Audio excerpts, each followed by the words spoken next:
Welcome to Reprogramming, a panel about how we watch TV and how that's changing in the future. We have some special guests here to talk about what their companies are doing to change about where you watch TV, how you watch it, and when you watch it. First, I'd like to introduce Jim Denny from TiVo.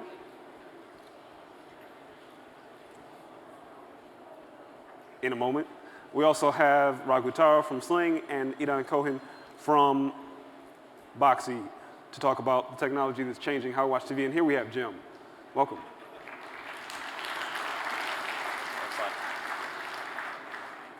We've got the TiVo Stream and the TiVo Mini here on stage. Fantastic. We also have Idan Cohen from Boxee. May arrive shortly. Step aside for a minute.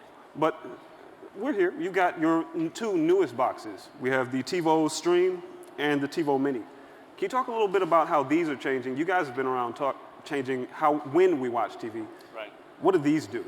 What is it for the next steps? So both are around how you watch TV and where you might watch TV. So this is mine. I know.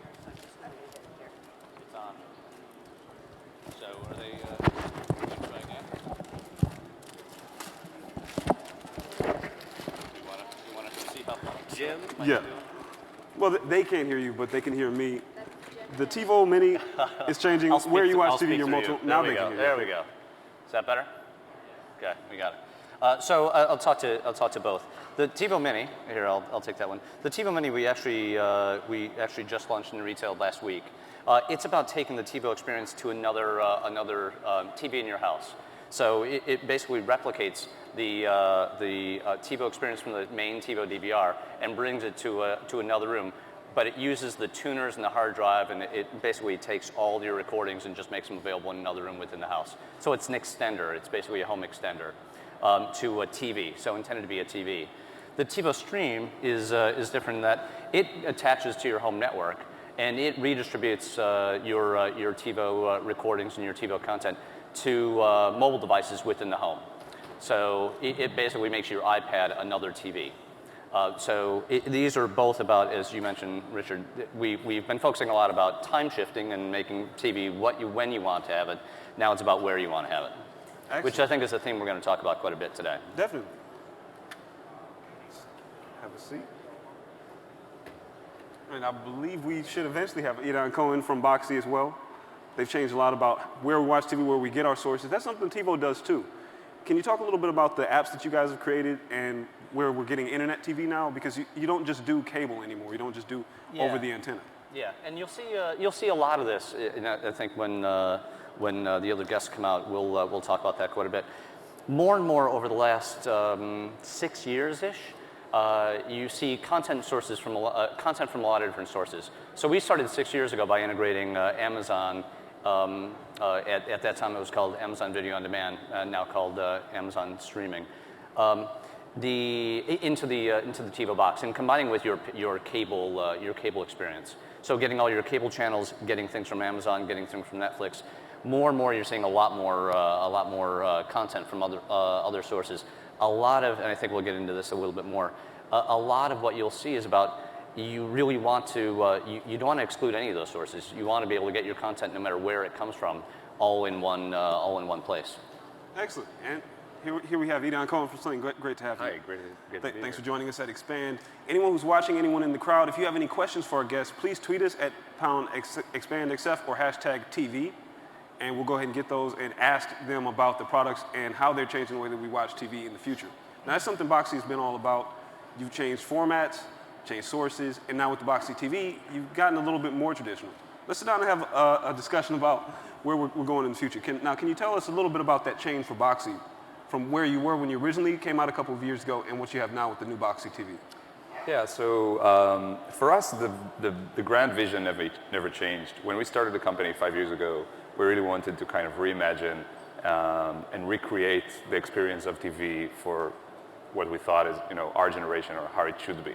And even though we started from a piece of software and then we turned into a device that did a lot of things and people were very excited about, and mainly tried to bring together internet and home media. What we saw is that we're still lacking to bring those live events. And all of those live shows that happen on TV in broadcast. And when we looked at it a little more, we started playing around with it, and a year and a half ago we released the Boxee Live TV, which was an addition to the previous box.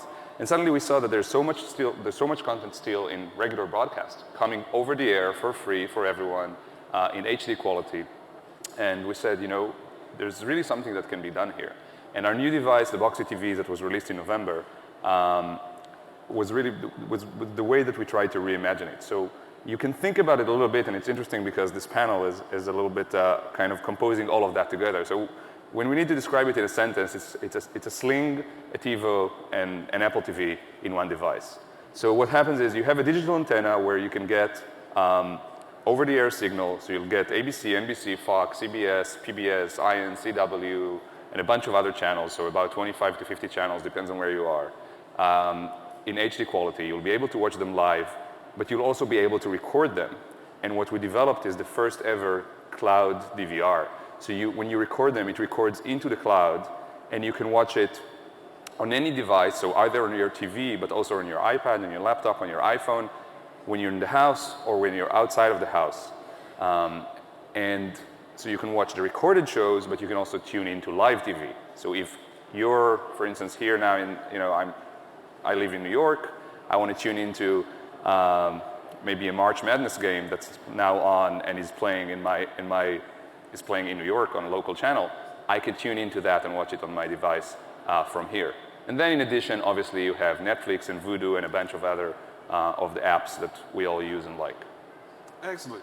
Now, both of you have products that blend not only live TV, also internet sources, recorded TV. You have the cloud DVR functions in the new Boxee. How do you feel consumers are asking, or how do they respond to products that have this blend of content? Are they getting used to the new world where you can get video from so many different places? You know, I think part of that depends on how it's presented, but I think for the most part, consumers expect to be able to get content no matter what the source is. More and more, even the industry players are embracing that model. Whereas I think if you looked at this 3 years ago, you would have had maybe the pay TV operators thinking that I want only my content or only the content from my sources, and other people saying I want to have just explicit over the top or I want explicit over the air.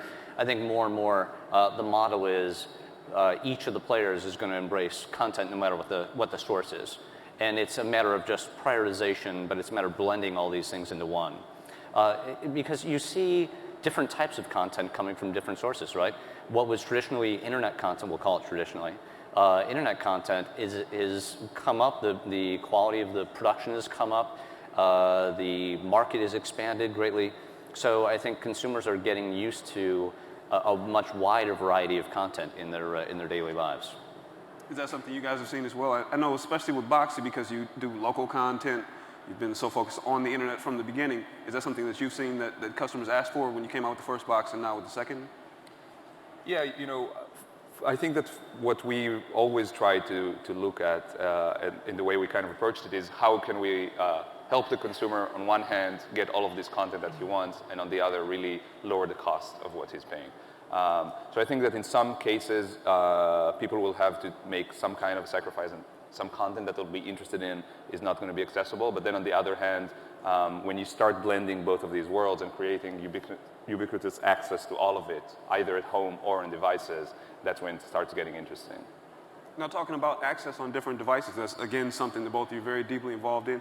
We just talked about, especially with the TiVo Mini, bringing content to other screens, another function of the Boxee TV that you can watch it not only wherever you want, but on whatever screen you want. Can you talk a little bit about bringing it to mobile? You've got your mobile apps, specifically when it comes to watching video and bringing a TV experience to a mobile device. Yeah, so if you think about mobile, I think you should think about mobile. We'll talk about a tablet initially.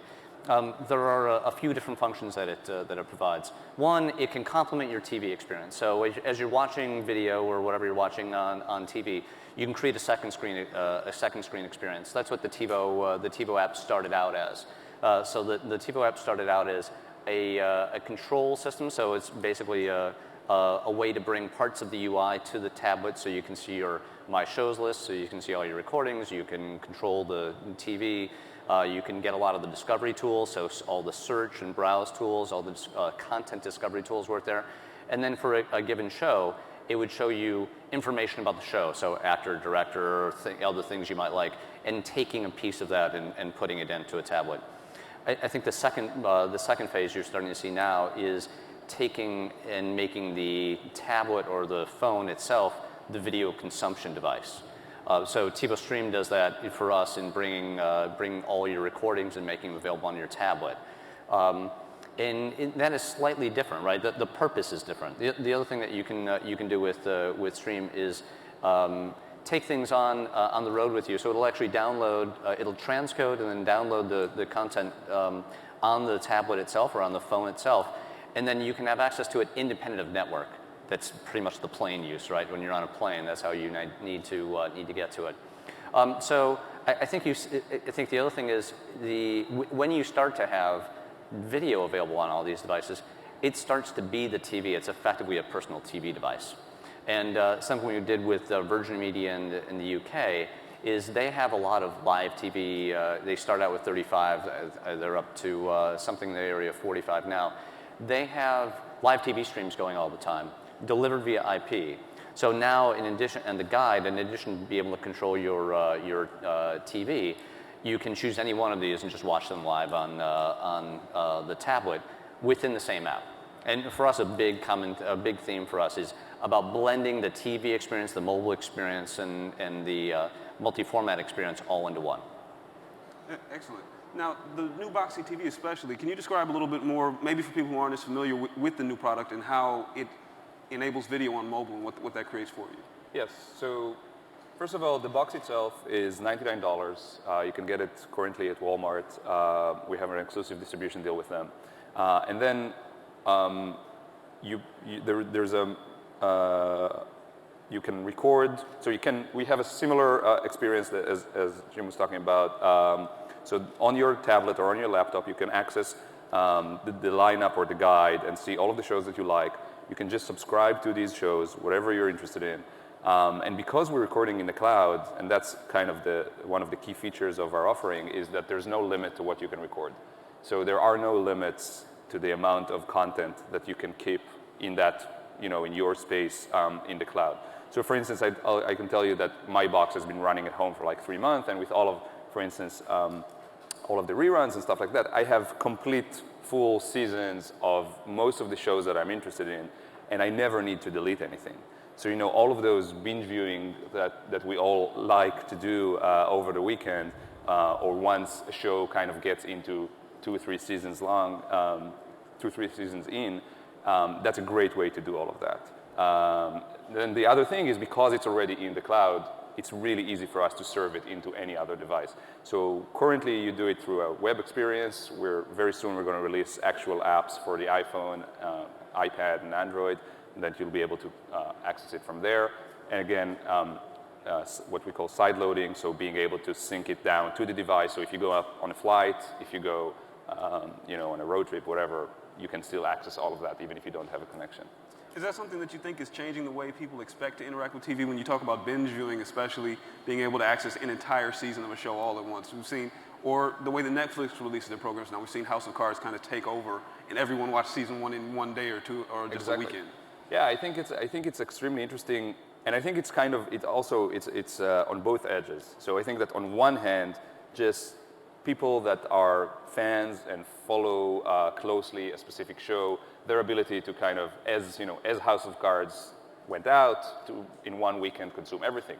But on the other hand, even 6 months or a year from now, be able to access that show and watch everything at once, and not be, not have to kind of wait for reruns or something specific like that.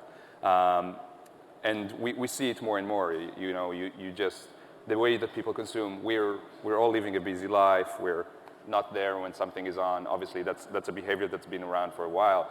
But just that ability to once in a while over the weekend tune into 3 or 4 episodes and then do it again later again. And I think it's very symptomatic. Now, TiVo, you led the charge for the DVR. Do you kind of take credit for creating this whole binge viewing rage? I mean, you guys started it before that, and before box sets of DVDs. I don't think people would necessarily expect to be able to watch 5 or 6 seasons of a show all at once. But now with their TiVo, with streaming video, it's just there.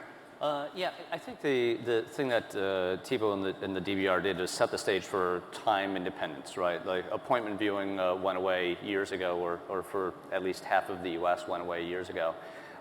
So certainly, I think it's if you look at the progression over the last, say, 15 years even, people have more and more control over what they watch and how they watch it. And I think the interesting thing is if you talked about IP distribution or different distribution models 10 years ago, there was a lot of resistance within the industry to change. I think you see a lot less of that now. And people are used to being able to watch what they want substantially when they want it. They're demanding to see it more on more devices and having the tablet and the phone act as a viewing device as well. And I think that presents a few challenges. Content starts to become more and more overwhelming. There's kind of two binary cases here. You either end up watching the same things that you watched traditionally and you're not expanding a ton past that, or you've got basically a world of infinite choice and you're faced with a bunch of decisions all the time. So I think another thing that is that we're focusing on certainly is discovery tools. So how do you navigate through all this content? How do you identify the things you really like, get recommendations from the things that you really like? How do you connect with friends or have more conversations about shows or movies, et cetera, that you like? So expanding and navigating that world of infinite choice, I think, is a byproduct of all of the different content options that you have. Do you think that the second screen, social media integration, do those help solve these problems, or do they make it even more complicated for companies like Boxee and TiVo? Well, I think second screen gives you it presents an opportunity, especially as more and more people have that second screen open, whether it's a tablet, a phone, or a PC. The challenge with interactive TV has been around for 20 years, right? I think the Time Warner experiment down in Florida was 1996 or something along those lines, or before. But when trying to create interactive television, it was about affecting the viewing experience, right? The thing that the second screen allows you to do is you can have a secondary experience going on and not interfere with your viewing experience. I think that's the thing that you want to try to take advantage of. Is that something that you've also seen, the way that people interact with your boxes, not just with a traditional remote, trying to build for that, but also build for what people expect for using their mobile device?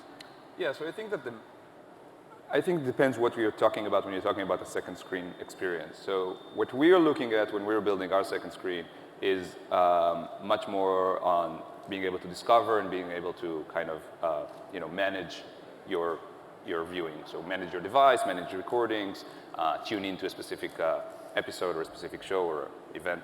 I think that there's another part of second screen which is much more just the interaction as the show is happening.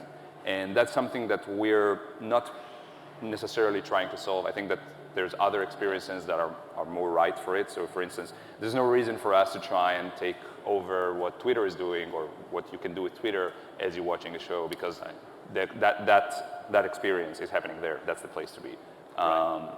So from our perspective, we'll definitely try to focus on our content, the content that's available on our device, managing it and discovering it. Excellent. And we have Raghu Tara from Sling. Thank you for joining us. Hi. Sorry about that. No problem. Now, Sling is specifically meant for people when you're at an event like this, and I'm in San Francisco, my TV is at home. You've changed that. I can watch video no matter where I am. Can you talk a little bit about how Sling has developed and place shifting? We talked about changing when you can watch TV, having access to different formats, Yep. but having access to a TV in a different place, live TV. That's what Sling has really pioneered. As you go forward, what do you think changes in the future when people have more expectations of being able to access their TV anywhere, not just in their living room at a particular time? Right. I think if you generally look at the fundamental notion of place shifting, which is the category we created, just like TiVo created time shifting, we haven't changed much since the time we launched in 2005. Of course, our products have gotten better in terms of the quality of video that we are able to deliver. Last fall, when we released the new set of products, they just pushed the bar all the way up. Now we can do 1080p HD place shifting, And more important is, we've constantly looked at offering the quality and the best class in product quality at a lower price, at an affordable price. So you have one product right now selling at about $179 that provides 1080p HD place shifting, the most affordable place shifter, and it just allows the consumers to get whatever content they are getting in their home and what they are already paying for on any mobile device, any PC, any Mac, anywhere in the world. And what is more important is there has been a subscription fatigue, and that continues to happen for consumers. People really don't want to pay over and over again, no matter in what shape or form it is. And that's the value proposition we drive with our Sling boxes. You buy the Sling box once, you install it at home, there are no monthly fees. And you make an app purchase for your mobile platforms, whether it's tablet or phone, and you can then watch your content that you already subscribed for wherever you are. Now, is that something that you guys have seen as well, where you have so many subscriptions? We talked about access to content from different locations. You have much of the same content sometimes available, not just on pay TV, for example, or on over-the-air, but also on Netflix or Amazon or Hulu or any of these services.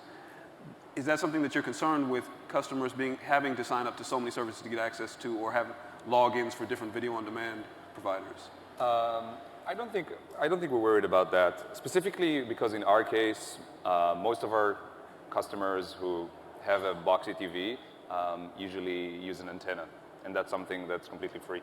So that main bulk of pay TV subscription, over $100, throw that out the door, that's not relevant. So now they're probably paying $8 a month for Netflix and some movies that they'll be buying on Vudu and maybe for another service, and then we'll start charging $10 a month once we go out of beta for our DVR service.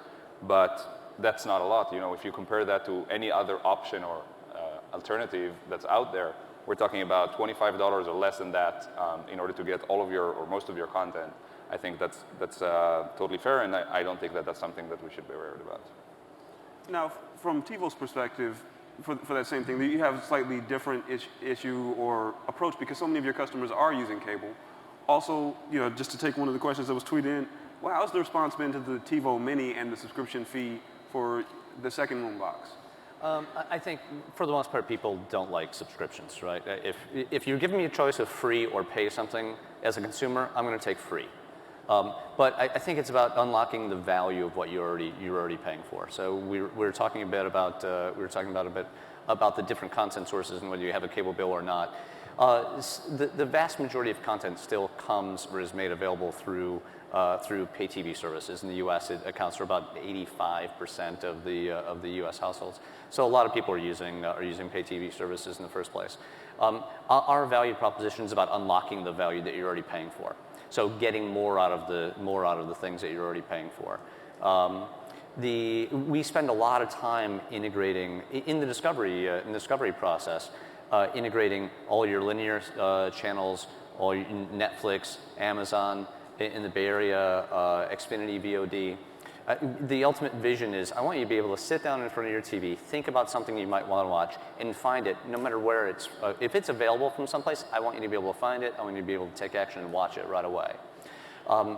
Some of those things that you find are going to require a subscription, and some are not. And as an individual, each individual consumer is going to make the choice of what is of value to them and what isn't. When we design our UI, we try to make it as simple as possible, right? So you can go to search, and if you search for 30 Rock, I want to be able to tell you you can get 30 Rock. It's playing in reruns, coming up this Tuesday. You've got 5 of them or 10 of them or however many of them sitting on your disk. You can, X number of episodes are available from Netflix. You can buy any individual episode if you're a real fan of one from Amazon, and put all that choice into the consumer's hands, but not make it overwhelming so you have to make a decision all the time, right? It's very content-centric. So getting back to your original, your early question about subscription fees, I think that the vast majority of people accept that content costs something, and they're willing to pay for it. But the key is giving people choice, right? If you want to minimize your expenses, but have a smaller range of content, that's completely accessible. TiVo supports over the air as well, so you put in an ATSC antenna. Really outside of the Boxee offering in beta, we're the only ATSC DVR available on the market as well. So you want to use ATSC over the air as your main content source and marry it with Netflix or Amazon, you're more than welcome to do that. You have a cable, you're already paying for a cable bill, use TiVo, get more out of the cable that you're already paying for. Mm-hmm. And as far as the Mini, how's the consumer response been to that? Because there's been some question about paying for the second room to get DVR access, also having a subscription fee versus lifetime fee. That's something that TiVo has always tried to balance. What do you think customers prefer, and what kind of options can you potentially provide them in the future? So for Mini in particular, one, it just went out last week. So I can't tell you demand high, low, or whatever. We've been very happy with demand so far, but it's a week old. So we actually launched this with we have a wholesale business and a retail business. So we launched this with some of our wholesale partners in the fall, and I'll tell you the demand has been very high. People want all their TV in all the rooms. In terms of the fee for Mini. When you have Mini, it's using the tuner off of the main DVR. You're no longer paying your digital outlet fee to your cable provider. So that second screen that you are already typically paying for today, Mini takes the place of that. So we feel like there's a lot of value being brought out of that already. And if you do the math, it's either even for a much better experience, or it's slightly less than what the majority of people are already paying. I want to thank Peter Easton for that question. Again, if you have any questions for any of our panelists, please tweet us with the hashtag TV and ExpandSF. Now for Sling, you introduced a new iPad app at CES. How do you think that changes the way that people have learned to interact with your products, and what kind of new features does that bring? Well, I assume you're asking about the new iPad Slingbox Companion app. Yes.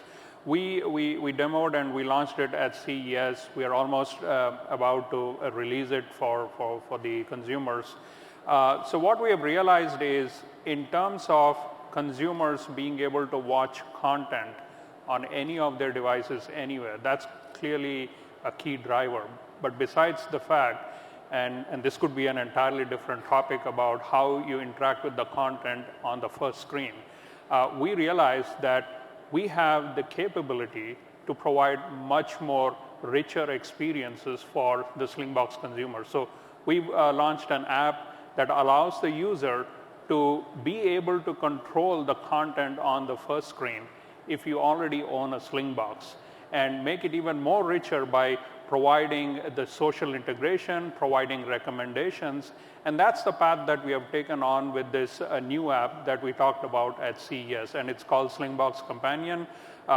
It's a very enriching experience in terms of the UI and UX.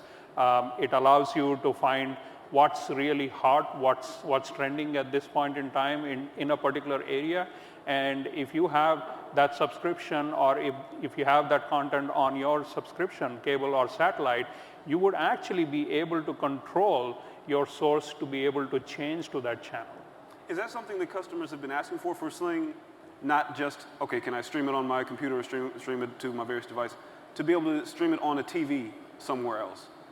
Yes, so a lot of this has been the result of customer feedback coming in. One of the most common things that customers have pointed out is we do have a control of the source set-top box. We control it using an IR blaster. So it just makes sense to extend that even beyond.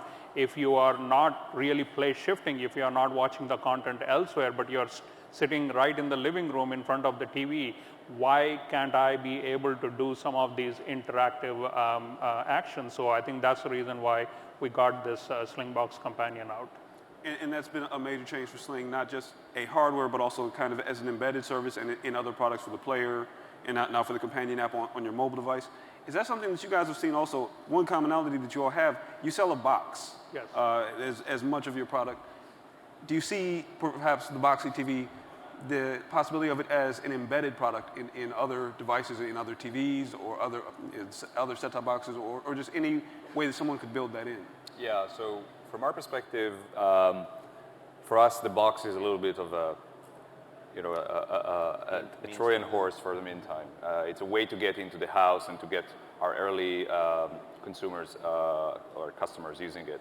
But moving forward, the bare bones, if you look at what's inside of a Boxee device, it actually all exists right now in your TV. You know, there's tuners, there's some kind of a processor that can probably do what we needed to do. So for us, the logical moves forward in the next year or two would be to get our software and experience and the DVR, the Boxee DVR service running on TVs. So there's no reason that the TV that you just got, which is a smart TV already, will have a service like Boxee specifically for slinging or watching whatever you want outside of the house or recording it into the cloud. That's definitely the way forward for us. Is that's something that TiVo is considered also? I know that we had a TV from Best Buy that had TiVo functionality into it. Right. We have the TiVo Mini for extra rooms. Is that a possibility that you could use other hardware to watch video either from your TV or to have the same kind of functionality in menus? Yeah, I think it depends on what exactly you're trying to replicate. I think there are things that you can replicate and things that you can't under today's technology. But I think if you look, 5 to 10 years out, more and more you want to eliminate the number of devices that you have to interact with. TV might be one connected TVs might be one path to do that. Another device might be another. If you look at the life cycle of a TV, and this is what we constantly have debates about with colleagues, the life cycle of a TV tends to be longer. So I think it's actually shortened. It used to be close to 20 years. I think it's shortened down to about something in the family of 7. But it still tends to be a longer term purchase. Swapping out a TV and putting in a new TV, I don't want to do that often if I don't have to. So I think there are benefits to having some capabilities outside or a module outside of the TV that I can change out as technology changes and take advantage of new things. That said, you're going to see more and more cloud delivery of content. So it's this blending, this cloud delivery and this locally stored content that I think is going to be the trend that you want to stay in front of. Now, going forward, I think you had mentioned this a bit earlier, managing customer expectations or responding to what customers expect to be able to access their TV. We've talked about how you're all changing it. What do you think people want in the future? Just more of the features that you've already shown off, being able to combine them, not having to necessarily worry about where their content is siloed when you introduce features like universal search that is search across providers. Yeah.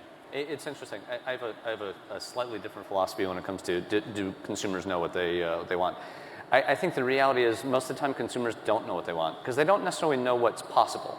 So it's our job, I think it's everybody here's job, to experiment with different things and expose different visions, right? To espouse different visions and be able to give people choices. We do a lot of, as you might imagine, we do a lot of market research. We do a lot of studies both within our install base and just in general about TV. And the bottom line is it's not rocket science.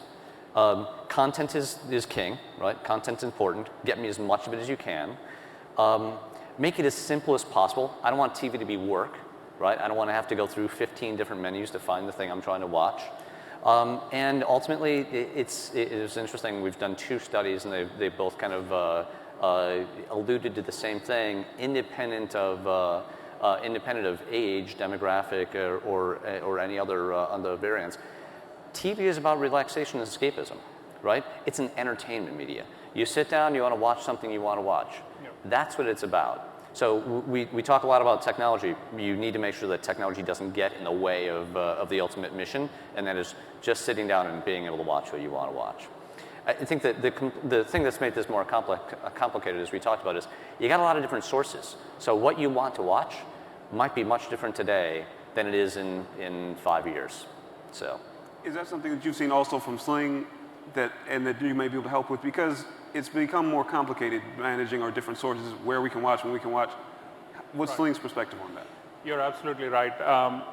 And I think to Jim's point, you really want this whole experience to be made as simple as possible for the consumer, because watching TV is not a project. You just lean back, you watch the TV shows that you enjoy, and you relax. So one of the things that Sling has been very actively working on is partnering and embedding this technology directly into the set-top box. And I'm sure you must have read about some of the recent announcements. Dish Networks has been our biggest partner. We've been actively working them for about 3 years now. And a lot of this technology that you see in the Sling boxes that consumers go out and buy, all of that technology is embedded directly into the box. This, in my opinion, actually helps to get the feature and the technology and the capability into the mainstream. Think about it. When you're using a standalone Sling box, the experience is still disjointed in a way because you're getting the content from the analog source. You can obviously watch it, but put this technology into a box that has multiple tuners, and you have got access to the stream and the metadata and the guide information in the box. You can provide much more compelling experiences to the consumer, and that's what we have done with Dish. The Dish Anywhere app that anyone can download on a tablet or on a phone provides you with much more capability in terms of searching for the content, whether the content comes from the set-top box or it comes from the cloud or from the DVR, your personal DVR. All of that is very, very seamless. And we personally believe that the more and more tighter integration of this technology happens directly in the set-top box or on media gateways, if you will, those experiences will continue to become more richer and richer. And has that been an issue for Boxee as well? You've got so many different content sources changing from the old box to the new box. How do you help your customers manage that and help them access what they want to get to when they want to and figure out where it is? So I think we proved it in our old Boxee box that we can deliver an amazing experience when it comes to content discovery.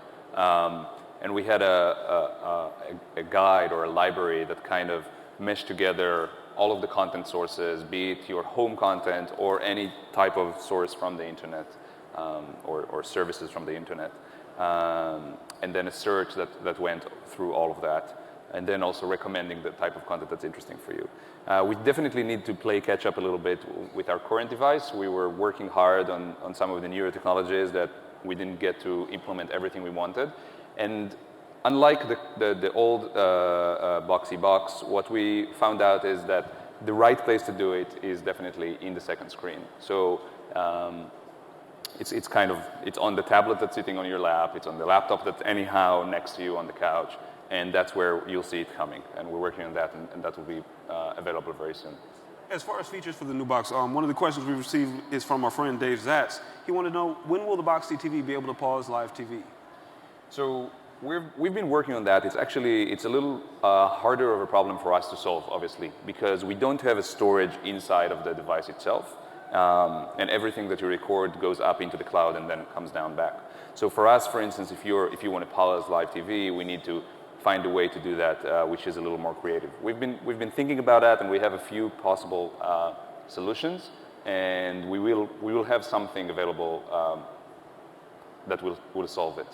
What kind of engineering considerations did you have building the new Boxee TV device so that you can do that you can record the TV that's coming into it and upload it to your cloud DVR? So we've been,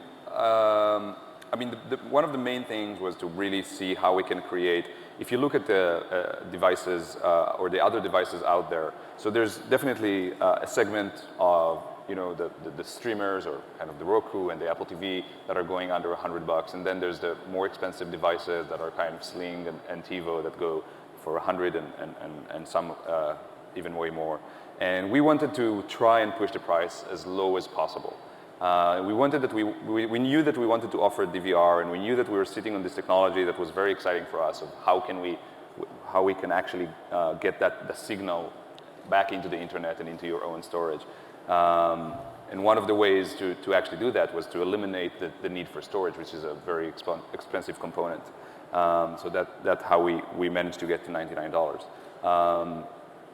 And there is definitely a very interesting patented technology that allows us to bring that signal into the cloud very efficiently and then serve it back after we adapt it to any device that you might be consuming it on. So obviously you'll get the best experience. You'll get a full HD or 720p, which is what comes down from the from over-the-air signal when you're watching it on a TV. But if you watch it on your phone, you'll get or maybe on a phone with a 3G connection, you'll get the right type of signal for that.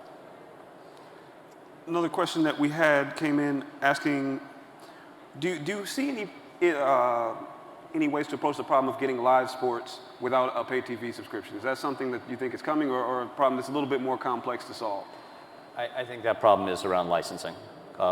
If you look at what is paid for the rights for sports, finding a free source is going to be really hard. The sports leagues know what they have. It's a value, right? So the best free source you have right now is over-the-air broadcast. And then each of the leagues is starting their own offerings as well, right? So MLB has MLB TV.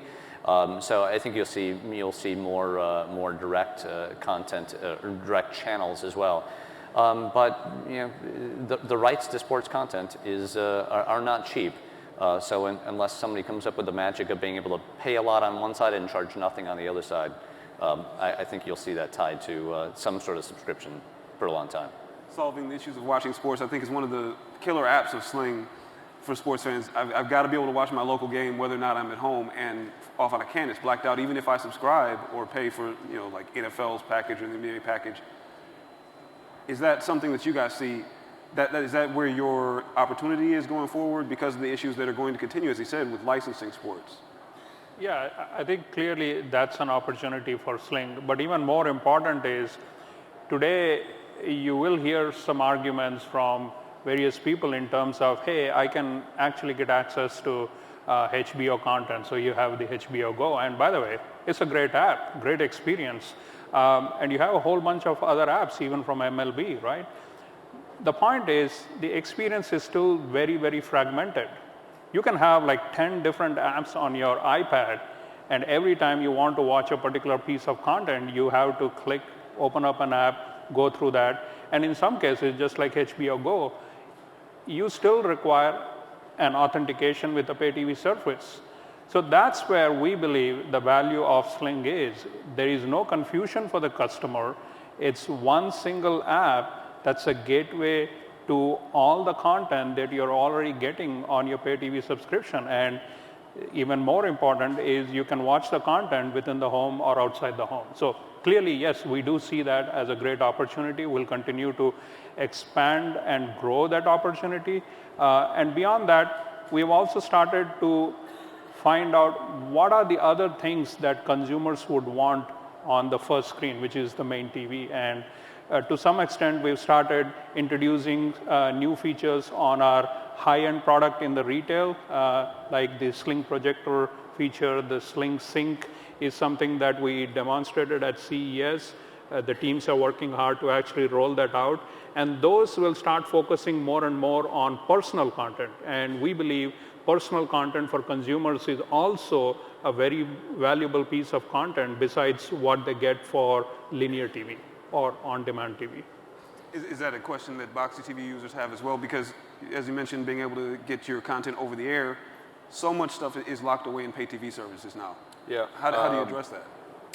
So we don't have a way to address it. I mean, it's just this is the way it is, and you know so when we go and we market our device to customers, it's obvious that it's not going to solve the problem for some specific people. You know, if you're an avid sports fan, that's not going to be the solution for you. If you need I don't know, if you're an avid reality show and you need Bravo, that's not going to be the solution for you. But there is a segment, and when you look at the market, so we value that segment in the market. So probably about 10% of the households, or a little less than that, currently have an antenna already, an HD antenna at home.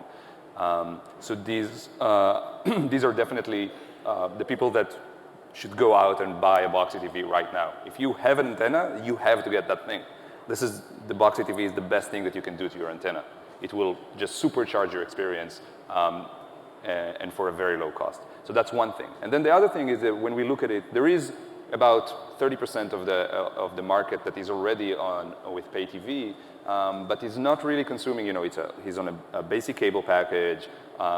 He's probably doesn't have HBO or doesn't have like wide sports packages. And then again, that's exactly where Boxee can be a great solution. And moving forward, we definitely also would like to see how we can. We know that the antenna is a limitation in some cases. Not everyone has perfect reception, and we would like to be able to work with a basic cable signal in order to get those types of content working on the box as well. And for that, you've really had to work with content providers, and at times I think there have been issues with all these companies working with the entrenched media and pay TV subscriber and pay TV companies. Is that something that you've had to address as content protection, dealing with the media, convincing them that you're not just a bunch of pirates or enabling piracy, or dealing with that from your customers? So we definitely we were off to a little bumpy start with Boxee. I think that because of our early type of early adopter crowd and the first Boxee app that would work on a laptop or a PC or an Apple TV, the first generation Apple TV, then there was a little bit of a trust that we had to solve with the content providers a long time. But I think that now we see eye to eye. The opportunities for them when you look at an offering like Boxee are actually very interesting. If they today, when someone goes and watches something, their content on a DVR, let's say that someone wants to go and watch a whole season that he's been recording, they see nothing out of that. And the potential to actually somehow reinvigorate that content or kind of add a different aspect to it and reach it with more additional types of exactly what you'd get on DVD experience, right? Or those special pieces of content that you don't get on TV. I think that becomes very interesting, and working with the content providers and bringing that into our experience of having everything in the cloud and not specifically locally trapped inside of a device in your living room. There's a lot of potential there. Definitely. We have just a couple of more minutes, but is that something that you've addressed with Sling? I know that there have at times been different lawsuits with Dish and the integration. Something that you would address with the industry and convincing them how people can access their content in different places and that doesn't affect their rights. Right. Well, first off, I think we have been working very closely with content providers in general. We have always been discussing the possibilities of expanding the scope of the content reaching the consumers, which is exactly what we do with Sling. And in terms of addressing their concerns, and you guys already know this, the Sling technology allows only point-to-point connection. It's only one stream at a time. We don't even allow broadcast within the home. So we've been very, very careful in terms of what we can allow the consumer to do and what the consumer's fair use policy is in terms of being able to consume that content. All our Sling boxes that we sell in retail, you cannot actually use the box unless you create your own account. You have authentication and credentials for that. And on top of that, we also protect the streams as they get more and more closer to high definition. We actually encrypt the stream even at all resolutions, but our encryption at high definition streams, they are more industry standard in terms of 128-bit security. We apply all those precautions. So we're actually good for the content guys. Is that the same way that TiVo sees it, is that you're actually good for the content providers? Of course, we're good for the content providers. I think the key is this is all about balance. As you mentioned, each of these companies has challenged the status quo in some way, shape, or form, and that causes some friction, right? I think TiVo has done a good job, and all of us actually in the individual areas have done a good job of trying to balance the needs of the consumers, the rights of the consumers with industry. In terms of piracy, we pay a lot of attention to piracy, right? I don't want to be a source for pirates. I've got a lot of friends that work in the industry. They should be compensated for their content, right? That's what they do for a living. At the same time, consumers should have flexibility, right? If you're already paying for the content, you should be able to watch it where you want to watch it. You should be able to watch it when you want to watch it. So I think it's always a matter of balance. And again, coming back to the balance that we're trying to achieve all the time is make it easy for the consumer, get all the content you want, no matter where you want it and what time you want it, and protect the rights of the content holders, so that you're making sure that people that are doing this for a living, the people that are providing this entertainment value, are appropriately compensated. And that's our time. I'd like to thank all of my panelists for joining us here at Expand SF.